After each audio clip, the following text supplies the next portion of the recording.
Hello, welcome to Ansel Lee YouTube. Today, I'm going to read a story. The Case of the Missing Necklace. Chapter 1, The Discovery. It was a sunny morning in the town of Willow Creek. Detective Sam Adams was enjoying his coffee at the local cafe when his phone rang.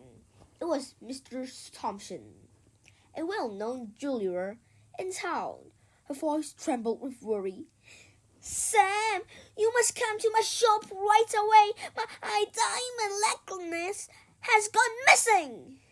Sam quickly finished his coffee, grabbed his notepad, and headed to the jewelry store. Chapter 2, The Scene.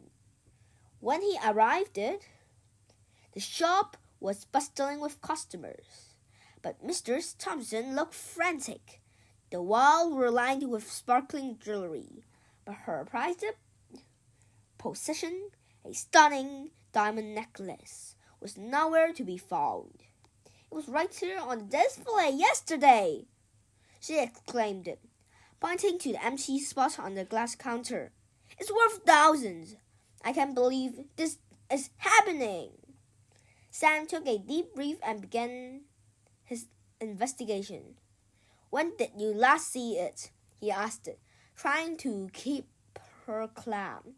"Just before closing time yesterday," she replied, wringing her hands. "I was busy, but I remember putting it back after a customer tried it on." Sam glanced around the shop. The front window was slightly open, letting in a gentle breeze. "Did anyone come in or out yesterday?" Mr. Thompson thought for a moment. "There were a few customers, but I also have a delivery boy named Tom come by." Chapter 3, The Suspects.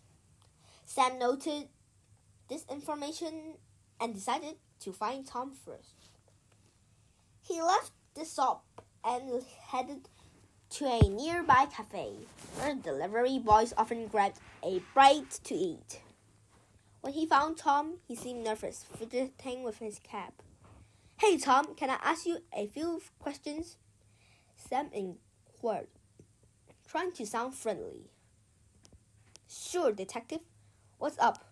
Tom replied, avoiding eye contact. "I heard you delivered a package to Mr. Thompson yesterday. Did you notice anything unusual?" Tom hesitated. I just dropped it off. I didn't see much, but there was a lot of noise outside when I was leaving." "What kind of noise?" Sam pressed it. "Just some kids playing." "I wasn't paying attention," Tom said, glancing at the ground. Sam noticed a small mark on Tom's shirt, like a scratch. "What's happened there?" he asked.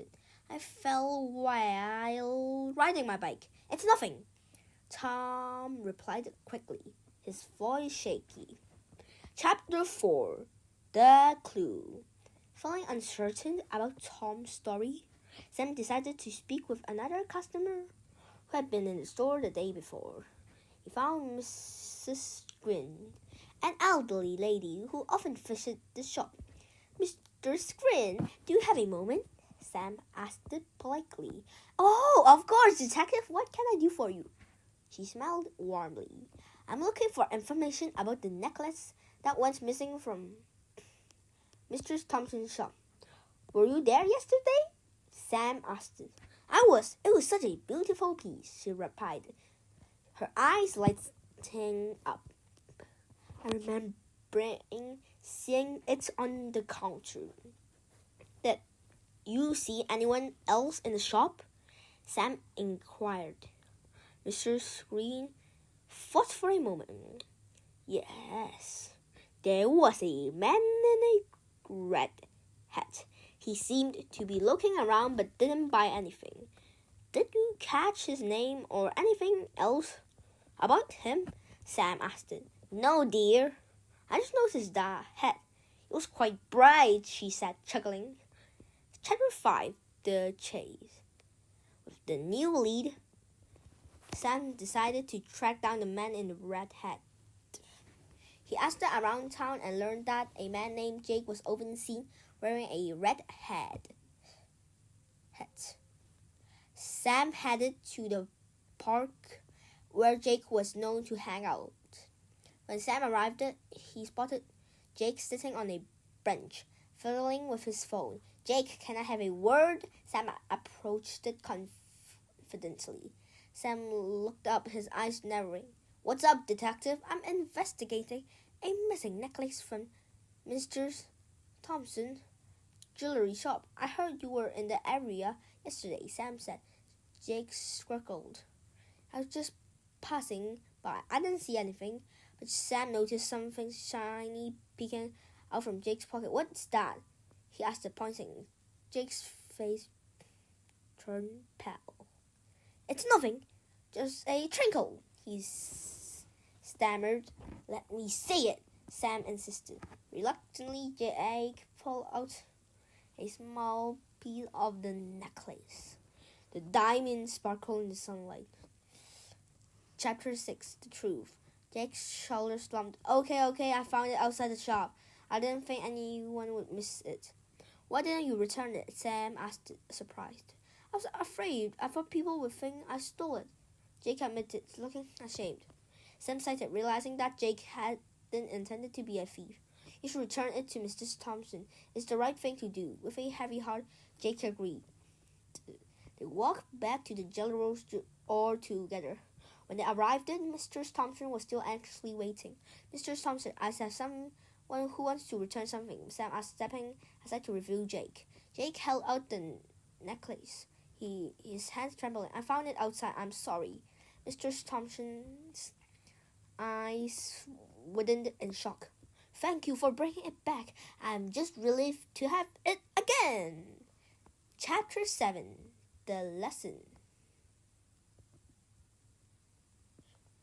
As the sun began to set over Willow Creek, Detective Sam felt a sense of accomplishment. He had solved the case and restored the missing necklace to its owner. "Thank you, Sam. You always know how to find the truth," Mr. Thompson said, smiling through her tears. Jake looked remorseful. "I didn't mean for it to happen this way. I'll make sure to be more careful in the future." Sam nodded. "Just remember, honesty is always the best policy." As they walked home, the last rays of sunlight painted the sky orange and pink. Sam reflected on how quickly things can go wrong, but how important it is to stay calm and ask the right questions. In Willow Creek, peace was restored once more, and Detective Sam knew that he would be ready for the next mystery that came his way.